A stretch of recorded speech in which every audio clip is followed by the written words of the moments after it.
Então, nessa época, a Terra se tornou maligna pra caramba, se tornou tão degenerada e tão corrupta. Jesus falou que os últimos dias seriam como os dias de Noé. Que era Ele contextualiza, ele fala porque as pessoas casavam-se, davam-se em casamento e de repente eles sobreveio repentina destruição. Tipo assim, uma destruição que veio de repente enquanto a galera tava no oba-oba. Só que tem mais do que isso. Parece que Jesus está dando uma dica, um sinal ali, uma pista, né, ou um easter egg, de que coisas que aconteciam na época de Noé iriam acontecer no final dos dias. E uma coisa muito estranha que acontece naquela época de Noé é, logo antes do dilúvio, Gênesis 6. Em Gênesis 6 tem aquela famosa história dos filhos de Deus, que viram que as filhas dos homens eram formosas, coabitaram com elas e nasceram os gigantes e os varões de grande renome da antiguidade. Peraí, antes de qualquer coisa, uma coisa é algo que chama muita atenção na Bíblia quando se fala dessa época, é a longevidade também de todo mundo. Também. Matusalém é dessa época. Os seres humanos viviam quantos? 400, 500? Não, mas Matusalém chegou, se eu não estou enganado, 985 anos. Tá bom. Mas aí é impressionante você perceber que após o dilúvio, quem viveu mais acho que foi Abraão, que viveu 175 anos. Baixou a expectativa de vida pra caramba. Ou na hora ali, alguma coisa aconteceu. Tem a ver, né? Mas lá nos Estados Unidos tem o Institute for Creation Research, ICR, né? Instituto para Pesquisa da Criação. E aí, lá, eles têm um estudo dizendo que na Bíblia fala que antes de Noé nunca tinha chovido. A Bíblia fala isso, não tinha chuva.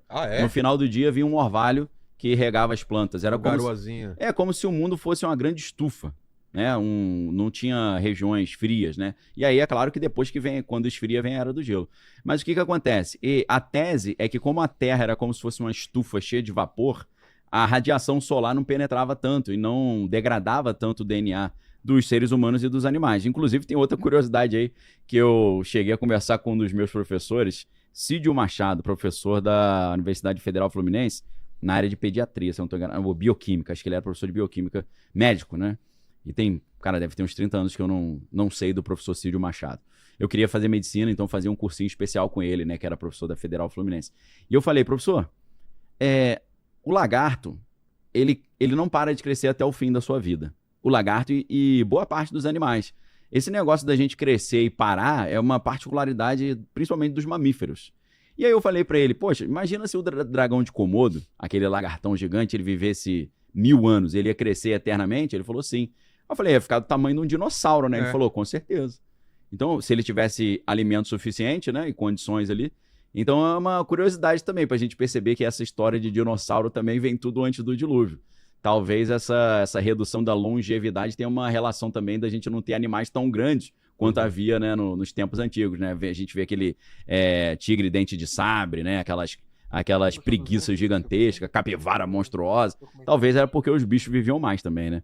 Então, isso é muito interessante que essa teoria diz o seguinte, quando houve o dilúvio, esse vapor de água desceu na forma de uma grande inundação no planeta Terra e fez com que, a partir de então, a radiação solar começasse a degradar mais o DNA ou interferir talvez no telômero, né, que é uma parte do DNA que está diretamente relacionada ao envelhecimento. Então, voltando, Gênesis vai mostrar que antes do dilúvio aconteceu essa coisa estranhíssima que a Bíblia fala no capítulo 6, dos filhos de Deus virem que as filhas dos homens eram formosas e coabitaram com elas e nasceram os gigantes.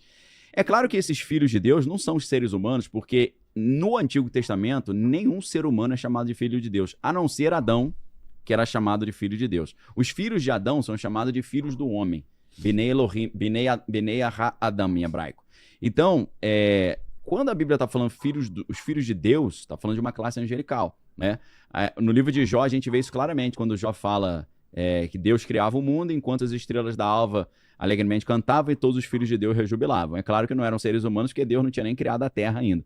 Então, o que a gente tem aqui é que uma classe angelical, ela decidiu abandonar a sua função original servindo a Deus e vieram aqui para a terra para fazer o quê? Para gerar filhos. É claro que algumas linhas do ocultismo vão dizer que os anjos foram tentados pelas mulheres, foram seduzidos, eles se sentiram atraídos por essas mulheres. Aí você que é cristão, às vezes, você fala assim, isso é viagem. Aí você vai para o Novo Testamento, o apóstolo Paulo fala assim, é muito bom que a mulher use o véu por causa dos anjos. Aí você fala, como assim por causa dos anjos? Porque naquela época, eles tinham aquela ideia que uma mulher sem véu era uma mulher que não tinha uma cobertura masculina, seja do marido, seja do pai ou seja de um irmão mais velho. O que esses anjos caídos vieram fazer? Vieram engravidar mulheres. E as mulheres engravidaram e nasceram seres híbridos, esses Nephilim, esses gigantes, né? E aí, o que a gente lembra? A gente lembra que nos relatos ufológicos, muitas das vezes as mulheres são abduzidas, são feitas experiências com seus órgãos reprodutores e ela volta grávida. E depois de 3 meses, o que acontece? Ela é abduzida novamente e eles retiram o neném. Retiram o bebê, um bebê híbrido. Então, uma das coisas de semelhança que a gente vê entre a época de Noé e a época do final dos tempos agora, é esse negócio de seres levarem mulheres e engravidarem essas mulheres. E então, a pergunta que fica é, será que isso é um dos sinais que Jesus está mostrando? Que tanto na época de Noé, seres espirituais angelicais estavam engravidando mulheres, incubando essas mulheres. O termo vigilante aparece na Bíblia ou algum texto apócrifo? Ele aparece só no livro de Enoque. Parece que existe aí uma semelhança, né? E é interessante a gente perceber que na época dos gigantes, não tinha nenhum gigante do bem e a Terra ficou extremamente... não tinha gigante que era do lado do bem. Como é que é o Gentle Giant, né? O gigante gentil. Inclusive, Gentle Giant é uma banda de rock progressivo sensacional. Pra quem gosta de música de qualidade aí. Não tinha gigante do bem, era tudo mal. A Terra se tornou terrivelmente maligna, né? Então tem alguns livros que a Bíblia cita, falando, essas histórias também estão contadas no livro do Justo. Mas esse livro do Justo não entrou na Bíblia. Pois né? E por que não entrou? E é claro que a gente tem que fazer uma diferença entre o Antigo Testamento, né, que é a Bíblia hebraica, e o Novo Testamento. No caso do protestantismo e do catolicismo, existe uma diferença em que esses livros, né, a Bíblia católica possui mais livros do que a Bíblia protestante. Qual que é a ideia? Martinho Lutero tirou livros. Ele tirou livros restaurando ao que era nos tempos do Novo Testamento. Porque o Tanakh, que é a Bíblia hebraica, que reúne Torá, que é a lei, Neviim, que são os profetas, e Ketuvim, que são os escritos, não tem esses livros que a Igreja Católica acrescentou, como Tobias, Judite e tal, Macabeus.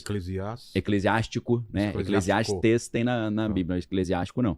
Então, dizem que quando o cânon, cânon não é só uma marca de câmera, né? Mas o cânon é a lista dos livros que compõem a Bíblia, né? Quando eles chegaram a esse consenso, eles dizem que o livro de Enoque não entrou, apesar de você ver pistas do livro de Enoque em Gênesis 6, na Epístola de Judas, que é um livro pequenininho, não tem nem capítulo, é um único capítulo antes do Apocalipse.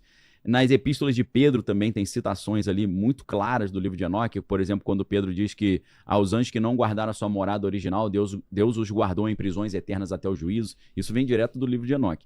Mas por que não entra? Porque o livro de Enoque, ele parte da ideia que o anjo, ele fica tentado pelas mulheres, ele quer se tornar um ser espiritual para um ser material. O anjo cobiça a matéria. E ele quer ter prazer na matéria. Só que havia uma influência gnóstica muito grande, até em Santo Agostinho, né? Santo Agostinho tinha uma jornada, né? Antes da sua conversão ao cristianismo. Ele é um cara que buscava muito os prazeres, né? Quase que um hedonista. E ele teve uma passagem pelo gnosticismo também. E o gnosticismo, eles odeiam, ou eles não conseguem conceber a ideia de um anjo querer vir para a matéria e ter relação com a mulher. Porque para ele, o anjo é um ser superior porque ele abstraiu da matéria, ele está fora da matéria, ele escapa da matéria. Então, como a galera não achou assim, nonsense, você ter anjos querendo vir para a matéria, dizem que eles retiraram por causa disso. É um dos argumentos, né, pelo livro ter sido retirado.